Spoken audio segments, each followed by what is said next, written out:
दोस्तों, जय हिंद, जय भारत। मैं मदन लाल आजाद, संयोजक संस्थापक संयुक्त राष्ट्रीय मोर्चा ठगी पीड़ित जमाकर्ता परिवार और all India bike Board Taxi union आज दिनांक 18 फरवरी 2022 को आपके समक्ष प्रस्तुत हूं राजधानी दिल्ली से आपको एक खास जानकारी उपलब्ध कराने के लिए। दोस्तों, ये बड़ा महत्वपूर्ण जानकारी है आप सबके लिए, आपके भुगतान से संबंधित। आपको जो इसमें मैं जानकारी बताऊंगा वो चूंकि कोर्ट से जुड़ी हुई है, सुप्रीम कोर्ट से जुड़ी हुई है, इसलिए इस पूरे वीडियो को प्रत्येक ठगी पीड़ित जमाकर्ता व्यक्ति को बड़े ध्यान से सुनना है। आप भले ही बाइक बोर्ड टैक्सी यूनियन से जुड़े हैं, Hello Taxi, Top Ride, Radha Madhav Corporation Limited, Shine City, Blue Fox Motion, Catchy Pixel, Future Maker, Sahara India, Adarsh Credit Cooperative Society, Haldar Vikas Credit Cooperative Society, Trinity Multi State Credit Cooperative Society, Apeshwar, Kheteshwar, Sanjivani, Navjeevan, Sai Prasad, Vishwamitra, Samriddhi Jeevan, Karm भूमि, कल्पतरु, जेकेवी, किसान agro, हमारा वाहन, हमारी सवारी, street hawks, hello ride, गो वे, गो bike, sure gain, रामेल, प्रिया परिवार या और जितनी भी बीएफसी, एलाइड वगैरह कंपनीज हैं या ठग कोऑपरेटिव सोसाइटी हैं जिन्होंने देश के 20 करोड़ परिवारों के साथ बारी बारी से योजनाबद्ध ठगी की है। भिन्न भिन्न प्रकार की इन्वेस्टमेंट स्कीम चलाकर, रोजगार स्कीम चलाकर, हाउसिंग स्कीम चलाकर, जमा योजनाएं चलाकर, कहीं बोनस, पेंशन, बीमा का झांसा देकर के, कहीं आपकी रकम को दोगुनी करने का झांसा दे करके, कहीं मोटा रिटर्न देने का लालच दे करके, यानी कि किसी भी तरह से किसी भी कंपनी या कोऑपरेटिव सोसाइटी या वित्तीय संस्थान या कॉरपोरेशन या फर्म ने आपके साथ कोई ठगी की है, आपकी मेहनत की कमाई को हड़पा है, तो आज की जो ये सूचना है आप सबके लिए है। दोस्तों, आज एक वीडियो बहुत तेजी से वायरल हो रही है, उसकी वजह से मैं ये वीडियो बना रहा हूं, खास करके आप सबको विशेष जानकारी देने के लिए और इन समस्याओं का, आपकी पीड़ा का, दुख का, दर्द का निवारण करने के लिए। भोजपुर जगह है एक बिहार में, वहां सहारा इंडिया का जो रीजन में मैनेजर होगा, ब्रांच मैनेजर, उसको गुस्साए हुए जमाकर्ताओं ने, निवेशकों ने आज उसके ब्रांच ऑफिस में जाकर के, जिसको ये बैंक भी बोलते हैं ठग लोग, वहां जाकर के उस मैनेजर को बुरी तरह से मारा, पीटा, और इतनी बुरी तरह से मारा है उसको कि उसकी वीडियो देख करके लगता है कि उसे जान से मार डालेंगे जमाकर्ता। तो दोस्तों, ये स्थिति कब आती है कि जब जनता, कोई पीड़ित स्वयं हाथ में कानून ले लेता है। ये स्थिति मित्रों तब आती है जब शासन और न्यायपालिका किसी शोषित, पीड़ित, वंचित व्यक्ति को न्याय नहीं उपलब्ध करा पाते, और जब न्याय की आस में व्यक्ति दौड़ दौड़ कर परेशान हो जाता है, थाने से लेके कोर्ट कचहरी सरकारों तक, और जब उसे कहीं से न्याय नहीं मिलता तो वो कानून को अपने हाथ में लेने के लिए विवश हो जाता है। तो यदि कहीं भी कोई व्यक्ति कानून अपने हाथ में ले रहे हैं और इस तरह की वारदातों को अंजाम दे रहे हैं,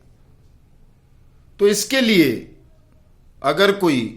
जिम्मेदार है तो ठग कंपनी या ठग कोऑपरेटिव सोसाइटियों के संचालक तो हैं ही,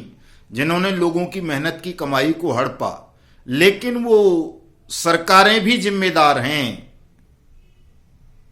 वो एजेंसीज भी जिम्मेदार हैं, जिन्होंने इन ठग कंपनीज को, कोऑपरेटिव सोसाइटीज को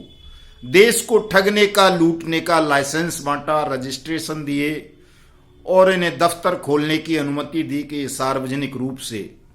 दफ्तर खोल के, ब्रांच खोल के, बैंक खोल के लोगों से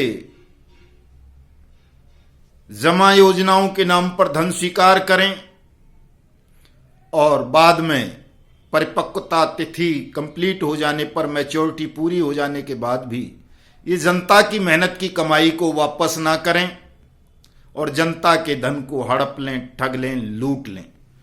और जब लोग ब्रांचों में, कार्यालयों में, दफ्तरों में जाएं, बैंकों में जाएं, तो वहां का जो स्टाफ होता है, मैनेजर्स वगैरह, वो टाल मटोल करते हैं, कोई ना कोई बहानेबाजी करते हैं और उनके पैसे का भुगतान नहीं करते। तो लोग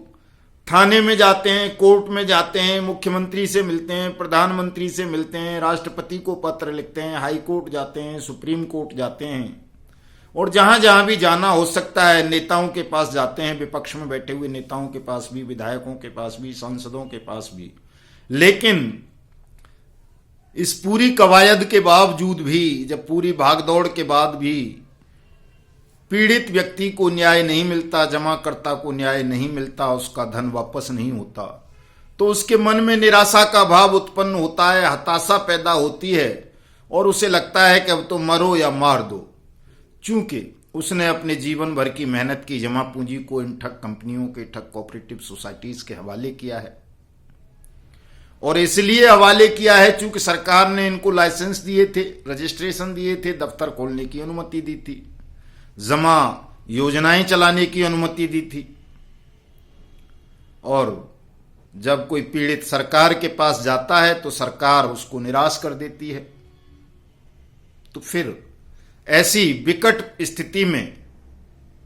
वो पीड़ित व्यक्ति, जमा करता व्यक्ति क्या करे, जिसने अपनी मेहनत की जमा पूंजी को इसलिए इन ठगों के हवाले कर दिया कि वो उनकी जमा राशि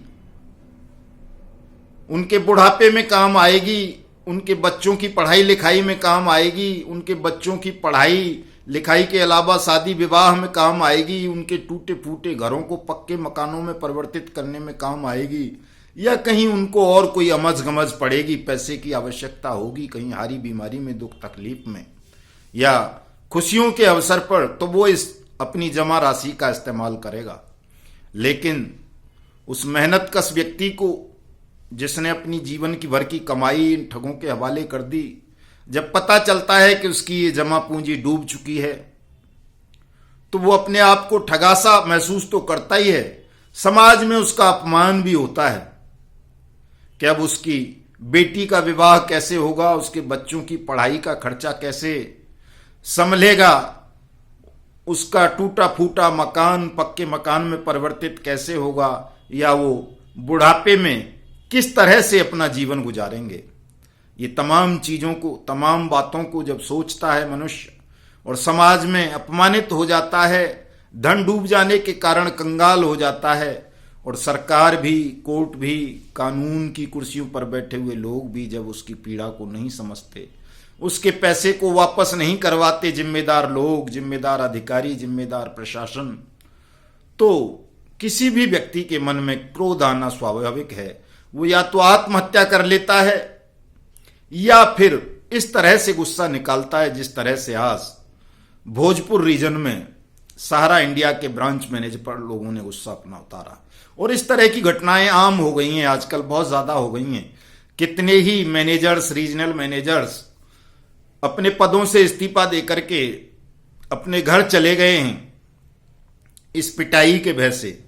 आज की एक खबर और है, ट्रिनिटी मल्टी कोऑपरेटिव जो सोसाइटी है मल्टी स्टेट, उसके एक दिल्ली के मैनेजर थे, ब्रांच के मैनेजर, दिल्ली तयखंड में एक ब्रांच थी इस कोऑपरेटिव सोसाइटी की, उन्होंने अपना इस्तीफा दे दिया है इसी वजह से कि लोग उनको परेशान कर रहे हैं, उनका पैसा नहीं मिल रहा। तो ये घटनाएं बढ़ती जा रही हैं जो चिंता का सबब है। मैं इस वीडियो संदेश के माध्यम से एक सवाल भी सरकार से पूछना चाहता हूं, क्या सरकार यही चाहती है कि देश गृह युद्ध की ओर अग्रसित हो,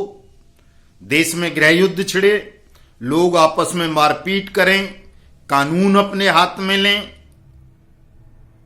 और सरकार हाथ पर हाथ धरे बैठी रहे, वो अपने कानूनी कर्तव्यों का निर्वहन ना करे, वो अपनी न्यायिक शक्तियों का प्रयोग ना करे, वो विधि सम्मत तरीकों से लोगों का भुगतान आरंभ ना कराए, सरकार की जो बदनीयती है, जो लापरवाही पूर्ण रवैया है, जो उपेक्षा है दोस्तों, उससे तो ऐसा ही लगता है कि सरकार, चाहे वो राज्यों की सरकारें हों, चाहे वो केंद्र की सरकार हो, ये लोग नहीं चाहते कि आपकी जो 20 करोड़ लोगों की मेहनत की जमा पूंजी बारी बारी से हजारों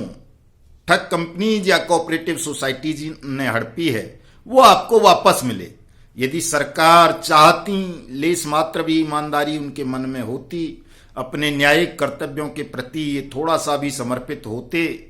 ईमानदार होते, तो देश में अनियमित जमा योजनाएं पाबंदी कानून 2019 है, उसको लागू करके तमाम लोगों का पैसा वापस कर सकते थे 6 महीने के अंदर अंदर। सुप्रीम कोर्ट आदेश दे चुका है कई बार, सहारा इंडिया और पीएसईएल के मामलों में तो, कि पैसा वापस करो, लेकिन वापस नहीं किया, आज तक नहीं किया। 10-12 साल होने जा रही हैं, पीएसईएल के मामले को भी 6 साल होने जा रही हैं।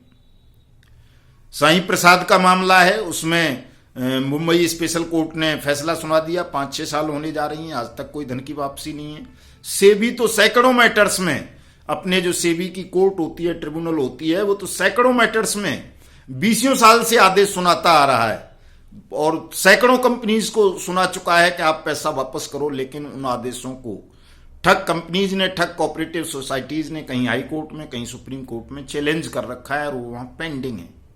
लोगों का भुगतान नहीं हो रहा। 20 करोड़ लोग, 20 करोड़ परिवार त्राय त्राय कर रहे हैं, भूख से मर रहे हैं, आत्महत्या कर रहे हैं, अपमानित होकर के जीवन को, अपने को समाप्त कर रहे हैं, और कहीं कहीं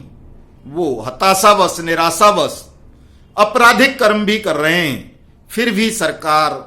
या सरकारों के कान पर जूं नहीं रेंग रही। सुप्रीम कोर्ट भी इन मामलों में स्वतः संज्ञान नहीं ले रहा, जबकि होना तो ये चाहिए था कि सुप्रीम कोर्ट स्वतः संज्ञान लेकर इस तरह की तमाम घटनाओं पर केंद्र सरकार को आदेश देता कि वो अनियमित जमा योजनाएं पाबंदी कानून 2019 को त्वरित प्रभाव से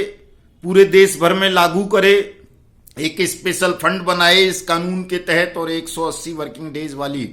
trial court, speedy trial court गठित करे पूरे देश भर में। वहां तमाम ठगी पीड़ितों के मामले चलें, जमाकर्ताओं के मामले चलें, और तमाम लोगों का पैसे का भुगतान सरकार करे। लेकिन नहीं, सुप्रीम कोर्ट न सेंट्रल गवर्नमेंट को आदेश दे रहा है, न किसी स्टेट को आदेश दे रहा है, न स्वतः संज्ञान ले रहा है, न हमारी रिट पिटीशंस पर संज्ञान ले रहा है। चूंकि ये तमाम मामले कमजोर लोगों से जुड़े हुए हैं। कमजोर से मेरा सेंस है दोस्तों कि वो उन गरीब, मजदूर, किसान या रिटायर्ड पेंशनर्स से जुड़े हुए हैं जो बेचारे एकजुट नहीं हैं, पैसा उनके पास रहा नहीं, शक्तिहीन हो गए हैं, इसलिए उनकी उपेक्षा की जा रही है, अपमान किया जा रहा है। अन्यथा 20 करोड़ लोगों की उपेक्षा और अपमान कोई भी सरकार कभी नहीं कर सकती। ये तो चुनी हुई सरकार है, लोकतांत्रिक सरकारें हैं हमारे देश में, तो जो तानाशाह होते हैं वो भी इतनी बड़ी आबादी की, पूरे देश की, पूरे राष्ट्र की उपेक्षा नहीं कर पाते, अपमान नहीं कर पाते, जैसा कि हिंदुस्तान में हो रहा है कि हिंदुस्तान की जनता का अपमान, हिंदुस्तान का अपमान सेंट्रल गवर्नमेंट कर रही है, स्टेट गवर्नमेंट्स कर रही हैं, और वो किसी भी कानून का, किसी भी न्यायिक कर्तव्य का पालन न करते हुए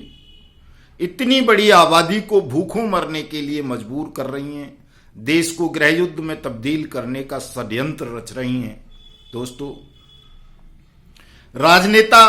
कुर्सी के लिए, वोट के लिए देश को बेच देते हैं, आप सब देख रहे हैं, देश को तोड़ भी देते हैं। आप ये भी देख लीजिए, कल परसों 3-4 दिन से एक बहुत वायरल हो रहा है मामला कि जो दिल्ली के मुख्यमंत्री हैं अरविंद केजरीवाल, वो स्वतंत्र पंजाब की चाहत रखते हैं और स्वतंत्र पंजाब राष्ट्र के पहले प्रधानमंत्री बनना चाहते हैं। उनका ही एक साथी है वो कुमार विश्वास, उसने ये आरोप लगाया है। तो लेकिन उस कुमार विश्वास को भी अगर यही अरविंद केजरीवाल राज्यसभा में भेज देता उस संजय सिंह की जगह, और वो जो दो ठग बैठाए हैं उसने राज्यसभा में, बंसल अंसल, तो ये भी चुप रहता कुमार विश्वास भी। तो देशभक्त तो ये भी नहीं है, देशभक्त नहीं कहा जा सकता किसी भी ऐसे व्यक्ति को जो अरविंद केजरीवाल जैसे लोग, या नरेंद्र मोदी जैसे लोग, या राहुल गांधी जैसे लोग, या अन्य लोगों के साथ, कुर्सी के भूखे सियारों के साथ रहता हो और उनकी तमाम अनुचित देशद्रोही गतिविधियों में संलिप्त रहता हो और वो खुलासा भी तब करता हो जब उसे ये किसी पद पर आसीन ना करें, टिकट ना दें, राज्यसभा ना भेजें, विधानसभा ना भेजें या लोकसभा ना भेजें या कहीं गवर्नर ना बनाएं या किसी और मलाईदार पद पर स्थापित ना करें। यह है दोस्तों कि कुर्सी के भूखे नेता देश को तोड़ने में शर्म महसूस नहीं करते, देश को बेचने में शर्म महसूस नहीं करते, देश के सैनिकों के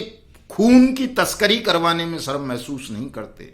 bike boat hello Taxi Top ride scam में 2 लाख से ज्यादा फौजियों का शोषण हुआ, ठगी हुई, उनका 62,100 यूनिट रक्त निकालकर विदेशों में बेचा गया, लेकिन उस पर एक ट्वीट तक हमारे देश के प्रधानमंत्री नरेंद्र मोदी ने, इस दिल्ली के मुख्यमंत्री अरविंद केजरीवाल ने, नेता अपोजिशन पार्टी के सबसे बड़े नेता राहुल गांधी ने या बिहार के मुख्यमंत्री नीतीश कुमार ने या किसी विरोधी दलों के नेताओं ने, अखिलेश वगैरह ने या चौटाला ने या किसी शिवसेना के नेता ने या ममता बनर्जी ने एक ट्वीट तक करने की जहमत नहीं उठाई। अभी भी 20 करोड़ लोगों की पीड़ा है, सब जानते हैं। 20 करोड़ परिवारों के साथ ठगी हुई है, हजारों कंपनीज ने की है। प्रधानमंत्री के फोटो लगा के प्रमोशन किया है बाकायदा आदर्श क्रेडिट कोऑपरेटिव सोसाइटी जैसे लोगों ने, सहारा इंडिया जैसे लोगों ने, बाइक बोट जैसे लोगों ने, राधा माधव कॉरपोरेशन लिमिटेड जैसे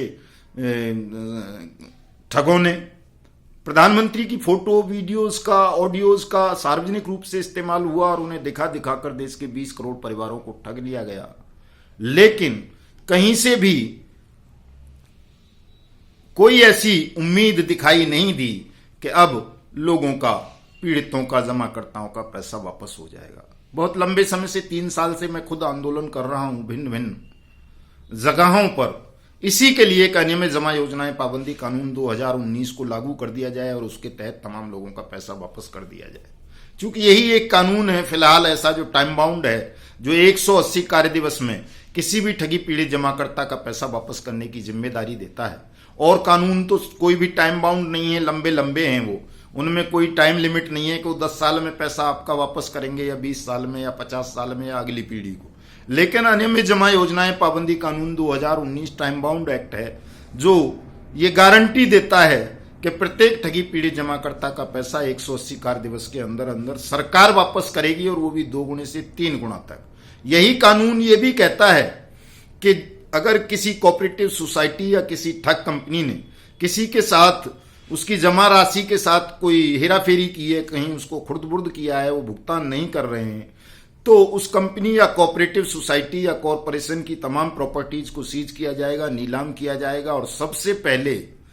ठगी पीड़ित जमाकर्ताओं का भुगतान किया जाएगा उस राशि से 2 गुने से लेकर 3 गुना तक। बाकी एक्ट्स में तो ये है, चाहे वो सेबी एक्ट हो, चाहे कोऑपरेटिव सहकारिता अधिनियम 2002 हो, चाहे कंपनी एक्ट हो, चाहे चिट फंड वाला एक्ट हो या दूसरे एक्ट जितने भी हैं, उनमें ये प्रोविजन है कि सरकार की एजेंसी जो भी लिक्विडेटर या कमेटीज होंगी या कोई एजेंसी होगी, वो कंपनी या सोसाइटी की प्रॉपर्टी को सीज करेंगी, नीलाम करेंगी और पहले सरकारी ड्यूज का भुगतान करेंगी। जैसे बिजली विभाग हो गया, पानी विभाग हो गया, जीएसटी हो गया, इनकम टैक्स हो गया, सेल्स टैक्स हो गया, यानी सरकार का जो पैसा इन कंपनीज पर या सोसाइटीज पर होता है पहले उसका भुगतान होगा और उसमें से अगर कुछ बचा हुआ है तो वो पैसा जमाकर्ता को या ठगी पीड़ित को दिया जाएगा बाकी एक्ट्स में। लेकिन अनियमित जमा योजनाएं पाबंदी कानून 2019 में ये प्रोविजन है कि पहले जमाकर्ता का पैसा वापस मिलेगा, फिर उसके बाद किसी और का अगर पैसा बचता है तो दिया जाएगा, नहीं तो उसकी पूर्ति सरकार स्वयं करेगी। ये इस एक्ट में प्रोविजन है, इसलिए इस एक्ट को क्रांतिकारी एक्ट कहा जाता है और इसलिए इस पर इतनी ताकत हम लगा रहे हैं कि अनियमित जमा योजनाएं पाबंदी कानून 2019 को लागू किया जाए और इसको 1978 से ही लागू किया जाए, जैसा कि chit fund prize money act है, उस सर्कुलेशन एक्ट है, उसके तहत उसको जोड़ते हुए बनाया गया है। नियमतः लागू भी तभी से होता है, लेकिन सरकार तो आनाकानी कर रही है। तो उसके लिए हम एक बड़ा आंदोलन, राष्ट्रव्यापी आंदोलन देश भर में खड़ा करना चाहते हैं। अभी 1.5 महीने हमने संसद सत्याग्रह दिल्ली में लगाया और अब इस संसद सत्याग्रह की अगली कड़ी में हम पूरे देश के अन्य राज्यों में संसद सत्याग्रह का आयोजन करेंगे और उसमें यही मांग होगी दोस्तों कि अनियमित जमा योजनाएं पाबंदी कानून को अविलंब लगाकर तमाम लोगों का पैसा उनको विधि सम्मत तरीकों से वापस किया जाए। दोस्तों, इस वीडियो संदेश की सबसे महत्वपूर्ण बात एक और मैं आपको बताना चाहता हूं कि हम सुप्रीम कोर्ट के अंदर 2 रिट फाइल करने जा रहे हैं। एक क्रिमिनल रिट पिटीशन है, दूसरी सिविल रिट पिटीशन है। सिविल रिट पिटीशन में ये मांग करेंगे कि चाहे आप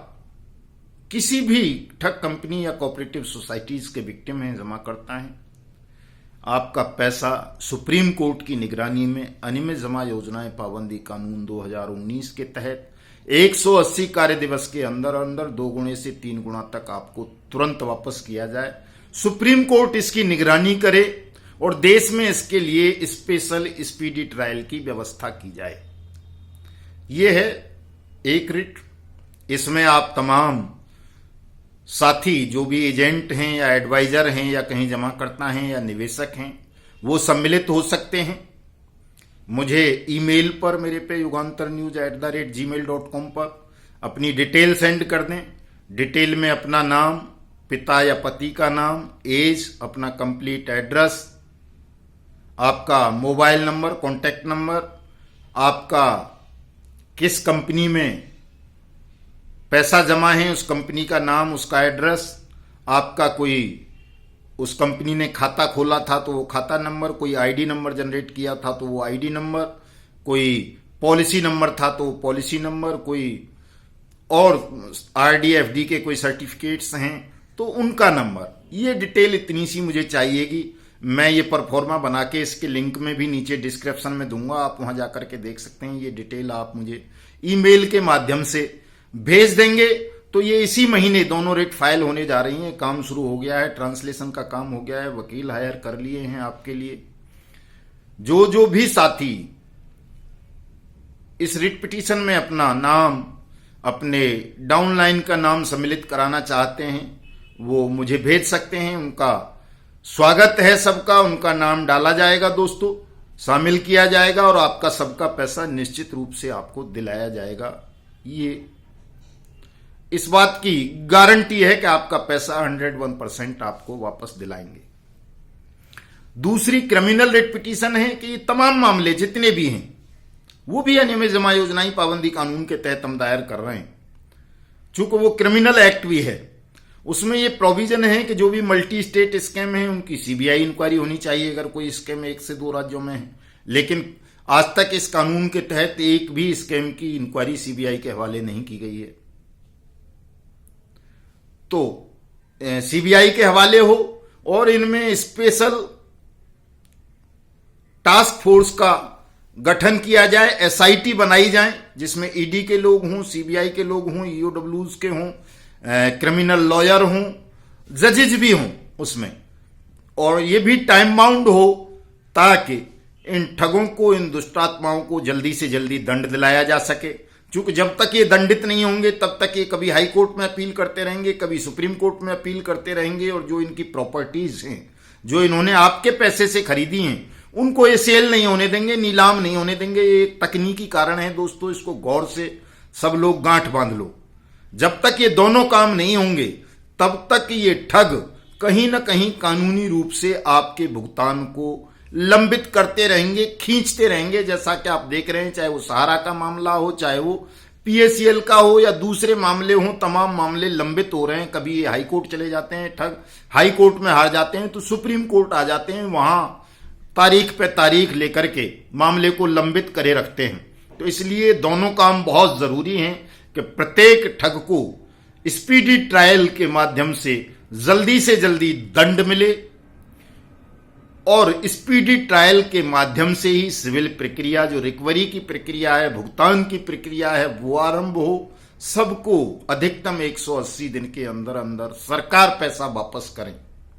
ये दोनों बातों के लिए हम सुप्रीम कोर्ट का रुख कर रहे हैं। वैसे तो सुप्रीम कोर्ट से कोई बहुत ज्यादा उम्मीद नहीं है दोस्तों, लेकिन जब करोड़ों लोग जाएंगे, जब हम करोड़ों लोगों की, लाखों लोगों की सूची सुप्रीम कोर्ट में अपनी रिट पिटीशंस के साथ फाइल करेंगे, हजारों कंपनीज की, तो उन्हें गंभीरता से लेना पड़ेगा। और नहीं भी लेगा, मान लो सुप्रीम कोर्ट उसके बावजूद भी नहीं सुनता है, तो हमारे पास क्रांति का रास्ता है, असहयोग आंदोलन का रास्ता है, सत्याग्रह आंदोलन का रास्ता है, मतदान के बहिष्कार का रास्ता है, हम उस रास्ते पर चलकर सुप्रीम कोर्ट को भी विवश करेंगे कि वो लोगों की इस पीड़ा को समझे, राष्ट्र की इस पीड़ा को समझे और इसे अपना नैतिक कर्तव्य मानते हुए और न केवल राष्ट्र को बचाने के लिए बल्कि राज्य की अस्मिता को बचाने के लिए, कानून की अस्मिता को बचाने के लिए, सत्य और न्याय की अस्मिता को बचाने के लिए वो तुरंत ठगों के खिलाफ दंडात्मक कार्रवाई करे, तमाम पीड़ितों का भुगतान आरंभ करे। अन्यथा हम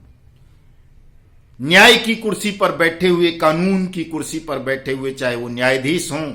चाहे कोई वो सचिव हों, चाहे कोई वो पुलिस अफसर हों, चाहे वो कोई अथॉरिटीज हों, कोई भी हों, सबकी खिलाफत करेंगे। और इन नंगड़ों की तो हम कर ही रहे हैं, जो पार्लियामेंट में बैठे हैं या सरकार में बैठे हैं या कहीं विधानसभा में बैठे हैं या राज्य सरकार में बैठे हैं। इनसे तो डरना ही क्या है,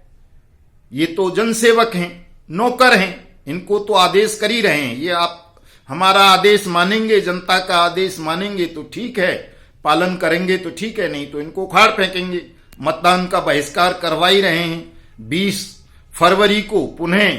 पंजाब में, उत्तर प्रदेश में और भी स्थानों पर चुनाव हैं विधानसभा के, वहां तमाम ठगी पीड़ित जमाकर्ता परिवारों को मतदान का बहिष्कार करना है और एक ही बात कहनी है कि पहले भुगतान फिर मतदान। जब तक आप हमारी मेहनत की कमाई का भुगतान नहीं करोगे, हम मतदान में हिस्सा नहीं लेंगे, आपकी नाक में दम कर देंगे। दोस्तों, किसी तरह से घबराने की आवश्यकता नहीं है, आपको डरने की आवश्यकता नहीं है, आपका भुगतान तो होना ही है। हम कानूनी रूप से भी, सामाजिक रूप से भी, आंदोलनात्मक रूप से भी कभी पीछे नहीं हटेंगे, इनका पीछा नहीं छोड़ेंगे, जहां तक भी जाना पड़ेगा।